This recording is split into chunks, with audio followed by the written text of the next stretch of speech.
Hello, everyone. In case anyone is wondering whether Trump's deadline for Putin to stop murdering people in Ukraine is doing anything, the answer is no. I am sure no one is particularly surprised. I know I'm not, and neither should anyone else be. Steve Witkoff, Trump's special envoy, has gone to Moscow, and while a lot of the media sources are saying that it's a big deal, personally, I don't think so. Let's not forget, Witkoff is one of the people who supported the idea of Ukraine surrendering to Russia. Despite the fact that he is one of the people who actually knows better what goes on there between him and Keith Kellogg. So, yeah, I don't have a lot of hopes for this. And while the Trump administration says that, well, it is the last chance for Russia to do something, my question is, or what? And then what? Because so far I'm not seeing anything specific as to what would happen to Russia that could possibly have an effect on them. For all of Trump's frustration with Putin, what he's suggesting is A, nothing new, B, not going to do anything. Sanctions? Done it. Tariffs? Why? How is this supposed to work? And again, I would like to remind everybody the timeline. Aside from the huge historic conflict, historic context of the conflict between Russia and Ukraine that goes back centuries, starting with the schism between the Princedom of Moscovia and Kievan Rus. Aside from all of that, this current conflict goes back to the fall of 2013 when Russia yet again interfered in Ukraine's economic affairs and basically put a cap on Ukraine's trade deal with Europe. And that eventually led to the deposition of pro-Russian Ukrainian President Yanukovych, the Heavenly Hundred, the Maidan, the annexation of Crimea, and the betrayal by the Donetsk-Luhansk regions when they allowed Russian militants into their territory. So this goes back a while, and the sanctions started way back then in 2014.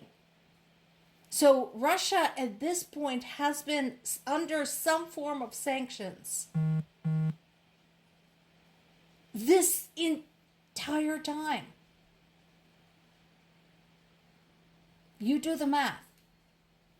Since 2014, particularly after the shooting down of the Malaysian Airlines flight, that with all of the civilians aboard killed. So again, sanctions are not going to do a goddamn thing. Case in point,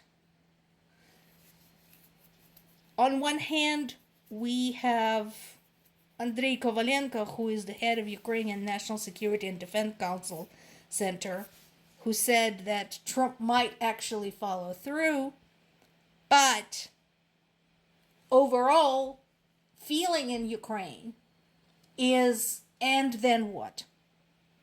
Now, this comes on the heels of the story of two bridges. Number one is the bridge that is located in kind of a very tricky spot. It's in the place in the northeast of Ukraine, where the borders of Ukraine, Russia, and Belarus come together. Russia had placed a grenade garland under the bridge just in case and forgot it there. Ukraine promptly sent a drone, which whacked it straight into the garland, destroying the bridge, which pissed off the Russians. On the other hand, Russia managed to burn down their own railway infrastructure in Volgograd region. They're blaming it on Ukrainians, but this is actually not the first time. This is not the first time when their own stuff got destroyed by friendly fire. So, considering their human losses, economic losses, and self-inflicted losses, you would think they will stop, but they won't, because Russia is sort of in a class of its own when it comes to suffering losses. They don't care. I don't know why anybody's still waiting for some type of a breakthrough. Putin has already told Trump and everybody else. He's dug in his heels. He basically said, we're not going to stop, even if we have to kill everybody. That has, in fact, been said.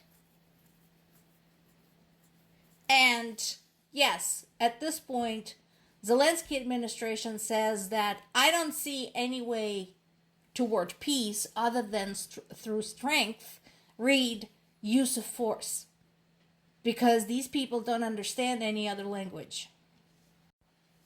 There is something to be said on additional sanctions on Russia's oil trade, but again, look at all the loopholes they have had up to this point.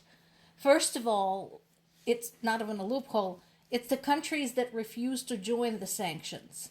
Iran, China, they continue trading with Russia. India, right? They continue trading with Russia regardless of how the rest of the world feels about that.